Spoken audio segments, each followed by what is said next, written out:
The preface.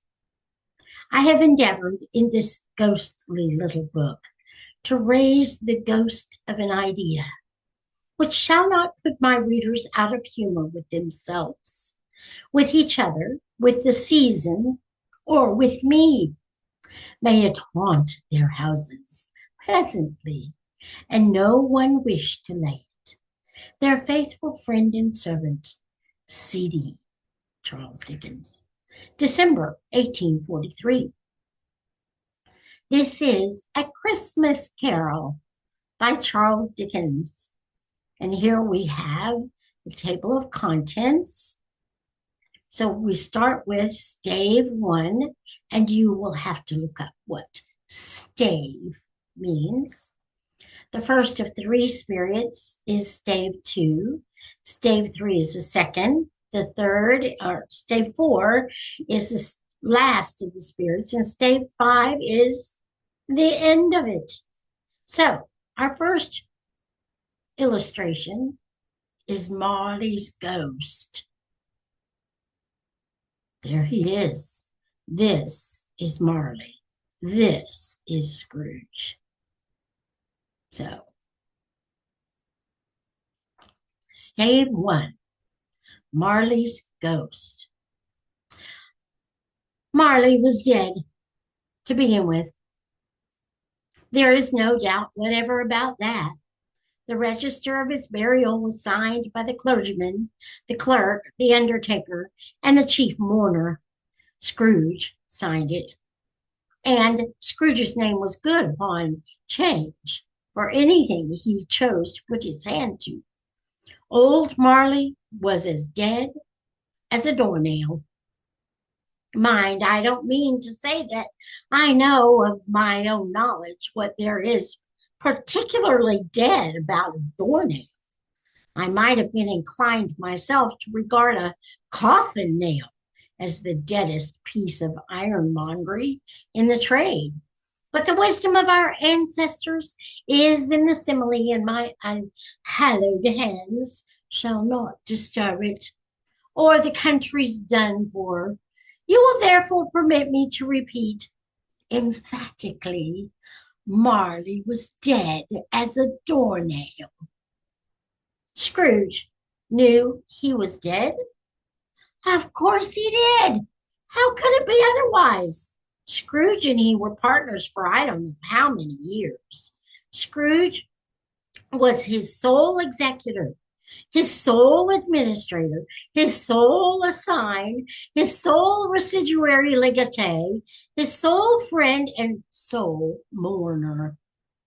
And even Scrooge was not so dreadfully cut up by the sad event, but that he was an excellent man of business on the very day of the funeral and solemnized it with an undoubted bargain. The mention of Marley's funeral brings me back to the point I started from. There's no doubt that Marley was dead. This must be distinctly understood, or nothing wonderful can come of the story I am going to relate. If he were not perfectly convinced that Hamlet's father died before the play began, then there would be nothing more remarkable in his taking a stroll at night in an easterly wind upon his own ramparts than there would be in any other middle-aged gentleman rashly turning out after dark in a breezy spot. Say St. Paul's churchyard, for instance, literally to astonish his son's weak mind. Scrooge never painted out old Marley's name. There it stood, years afterwards, above the warehouse door. Scrooge and Marley. The firm was known as Scrooge and Marley. Sometimes people new to the business called Scrooge, and sometimes Marley. But he answered to both names. It was all the same to him. Oh, but he was a tight fisted hand at the grindstone, Scrooge, squeezing, wrenching, grasping, scraping, clutching, covetous old sinner, hard and sharp as flint, from which no steel had ever struck out generous fire, secret and self-contained, and solitary as an oyster. The cold within him froze his old features, nipped his pointed nose, shriveled his cheeks, stiffened his gait, made his eyes red, his thin lips blue, and spoke out shrewdly in his grating voice. A frosty rime was on his head and on his eyebrows and his wiry chin. He carried his own low temperature always about with him. He iced his office in the dog days and didn't thaw it 1 degree at Christmas. External heat and cold had little influence on Scrooge. No warmth could warm, no wintry weather chilled him. No wind that blew was bitterer than he. No falling snow was more intent upon its purpose. No pelting rain less open to entreaty. Foul weather didn't know where to have him. The heaviest rain and snow and hail and sleet could boast of the advantage over him in only one respect. They often came down handsomely, and Scrooge never did. Nobody ever stopped him in the street to say with gladsome looks, "My dear Scrooge, how are you? When will you come to see me?" No beggars implored him to bestow a trifle. No children asked him what it was o'clock. No man or woman ever once in all his life inquired the way to such and such place of Scrooge. Even the blind men's dogs appeared to know him, and when they saw him coming on, would tug their owners into doorways and up courts, and then would wag their tails as though they said, "No eye at all is better than an evil eye, dark master." But what did Scrooge care? It was the very thing he liked, to edge his way along the crowded paths of life, warning all human sympathy to keep its distance, was what the knowing ones called nuts to Scrooge. Once upon a time, of all the good days in the year, on Christmas Eve, old Scrooge sat busy in his counting house. It was cold, bleak, biting weather, foggy withal, and he could hear the people in the court outside go wheezing up and down, beating their hands upon their breasts and stamping their feet upon the pavement stones to warm them. The city clocks had only just gone 3, but it was quite dark already. It had not been light all day, and candles were flaring in the windows of the neighboring offices like ruddy smears upon the palpable brown air. The fog came pouring in at every chink and keyhole, and was so dense without that although the court was of the narrowest, the houses opposite were mere phantoms. To see the dingy cloud come drooping down, obscuring everything, one might have thought that nature lived hard by and was brewing on a large scale. The door of Scrooge's counting house was open that he might keep his eye upon his clerk, who, in a dismal little cell beyond, a sort of tank, was copying letters. Scrooge had a very small fire, but the clerk's fire was so very much smaller that it looked like one coal. But he couldn't replenish it, for Scrooge kept the coal box in his own room, and so surely as the clerk came in with a shovel, the master predicted that it would be necessary for them to part. Wherefore the clerk put on his white comforter and tried to warm himself at the candle, in which effort, not being a man of strong imagination, he failed. "A Merry Christmas, Uncle! God save you!" cried a cheerful voice. It was the voice of Scrooge's nephew, who Excuse me. Come then, returned the nephew gaily. What right have you to be dismal? What reason have you to be so morose? You're rich enough. Scrooge, having no better answer ready, on the spur of the moment said "Bah!" again, and followed it up with humbug. Don't be cross, uncle, said the nephew. What else can I be, returned the uncle, when I live in such a world of fools as this? Merry Christmas! Out upon Merry Christmas! What's Christmas time to you? What's a time for paying bills without money? A time for finding yourself a year older, but not an hour richer. A time for balancing your books and having every item in them through a round dozen of months presented dead against you.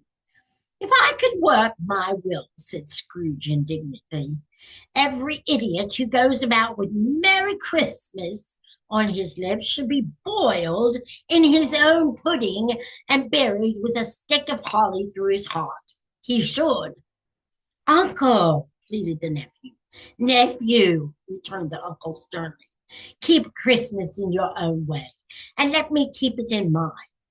Keep it, repeated Scrooge's nephew, but you don't keep it. Let me leave it alone, then, said Scrooge.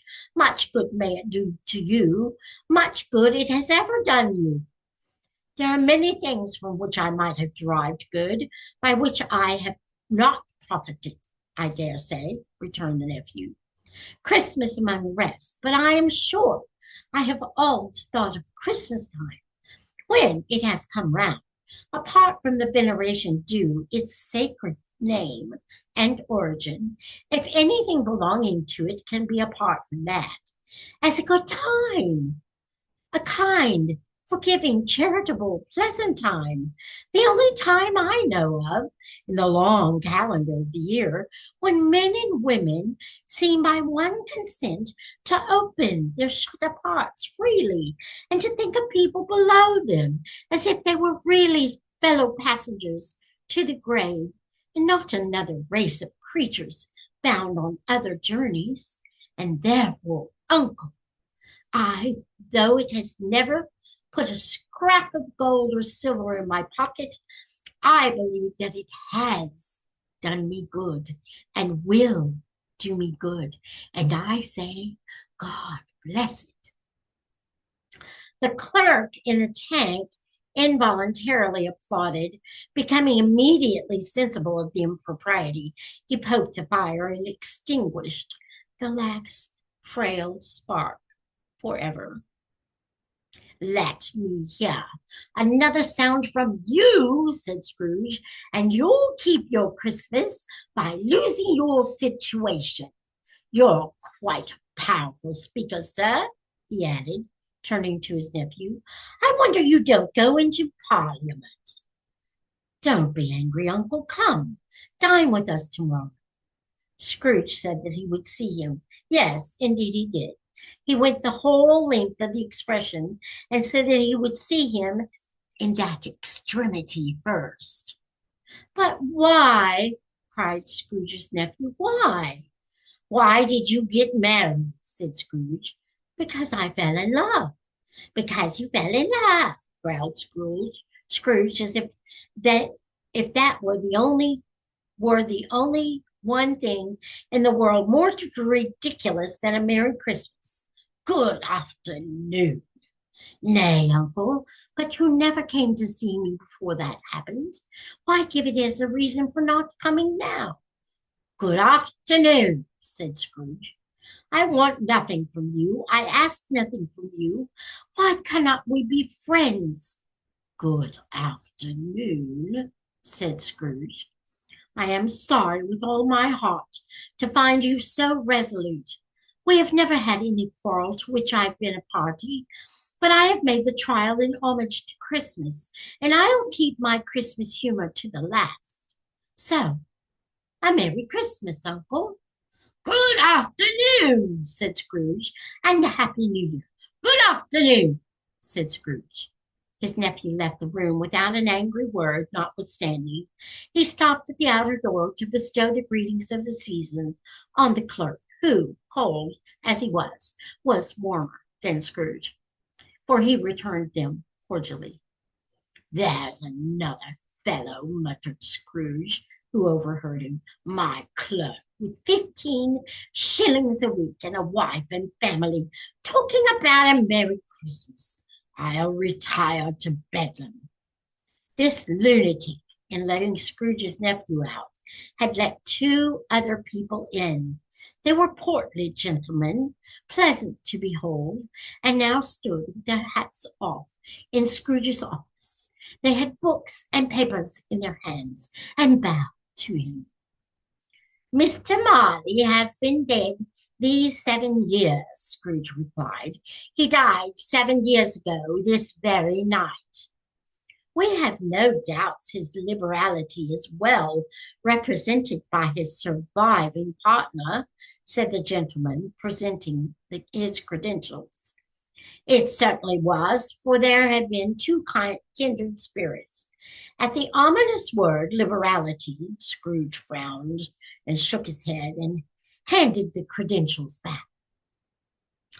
"At this festive season of the year, Mr. Scrooge," said the gentleman, taking up a pen, "it is more than usually desirable that we should make some slight provision for the poor and destitute, who suffer greatly at this present time.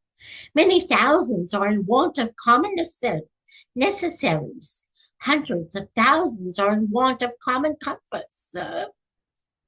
"Are there no prisons?" asked Scrooge.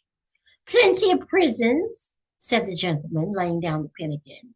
"And the union workhouses," demanded Scrooge. "Are they still in operation?" "They are still," returned the gentleman. "I wish I could say they were not." "The treadmill and the poor law are in full vigor, then?" said Scrooge. "Both very busy, sir." "Oh, I was afraid from what you said at first that something had occurred to stop them in their useful course," said Scrooge. "I am very glad to hear it." "Under the impression that they scarcely furnish Christian cheer of mind or body to the multitude," returned the gentleman, "a few of us are endeavoring to raise a fund to buy the poor some meat and drink and means of warmth. We choose this time because it is a time of all others when want is keenly felt and abundance rejoices. What shall I put you down for?" "Nothing," Scrooge replied. "You wish to be anonymous?" "I wish to be left alone," said Scrooge. "Since you ask me what I wish, gentlemen, that is my answer. I don't make merry myself at Christmas, and I can't afford to make idle people merry. I help to support the establishments I have mentioned.